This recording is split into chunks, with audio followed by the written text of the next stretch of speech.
What's good, FITisME family? Welcome back to another wonderful episode here on FITisME. Thank you very much for tuning into today's video, because honestly it's been 2 weeks since I've last posted a video, and I'm thankful that at least you guys tuned into today's video. And if you don't, then it's fine, and if you do, thank you very much for doing so. Now for today's video, I wanted to talk to you guys a little bit about creatine. Now if you guys don't know what creatine is, you guys probably think, oh, he's gonna be talking about steroids. No, well, I'm not gonna be talking about steroids. Creatine, to those of you who don't know, will probably think that it's a steroid, but to those of you who do know, I'm not going to be talking about what creatine is. I'm going to be talking about when to take creatine. Now for those of you again who don't know what creatine is a molecule that is found in the body, which is also known as creatine phosphate, which can rapidly produce energy to support cellular functionality. Now again, for those of you who don't know, creatine is not necessarily a steroid, but it can be seen as a steroid, because honestly, with the amount of energy that creatine gives you, it is seemed as if it's a steroid. And for majority of people who don't know, again, you guys are the ones that are scared to even try it. Now creatine is one of the well-known and well-studied supplements of the supplement industry, and also for everyone who does take it, they have their ins and outs and their pros and cons of how to take it and when to take it, and if you should take it, and if it's good for you or not. So there's a lot of questions based off of what creatine is, but the main question today that I wanted to cover for you guys is when to take your creatine, and if you are taking creatine. So creatine, again, there's different ways of taking it. Some labels will tell you to take a loading phase, which is leading up to you supplementing it on a daily basis. So your loading phase will be taking it like 4 to 5 scoops of 5 grams like every day, which to me honestly is a bit too much, because your body does have creatine in its muscles already, which comes from your protein sources, namely red meat. Now obviously if you're supplementing creatine, you're adding on top of what your body already has. Now if you're going to supplement your body with,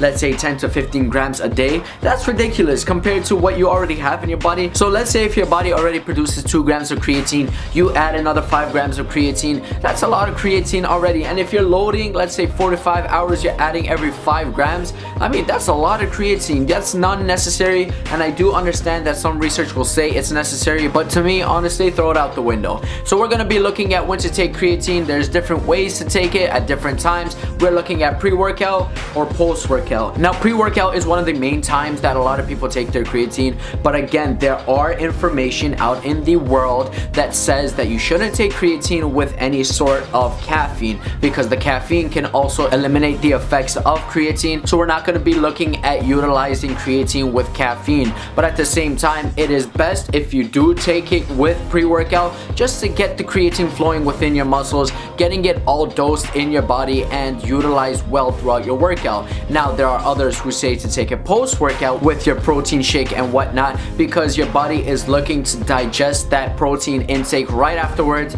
and if you give it that creatine, then your body will absorb it and utilize it really quickly. So there are different ways that you can take it. It's best if you do trial and error. If you try pre-workout and see it works better for you than it does if you were to introduce it in post-workout meals, then things like that, you got to look at how you're going to do it. And again, you're going to be looking at when to take it, when it's beneficial for you. Look at how you work out, how your workouts differ than if you were to take a pre-workout than post-workout, because creatine is creatine. It's not like the creatine effects will last only for a couple hours. Creatine will survive in your body, will remain in your body, and will not disappear in a couple of hours like the effects of caffeine and the effects of other substances. So we're going to be looking to effectively test the ways we use creatine in our system, and at the different times that we can use creatine. Remember that also creatine comes in different forms, but we're just going to be talking about creatine monohydrate, which is the more well-known creatine in the market. So hopefully you guys picked up a little some from today's video. Thank you very much once again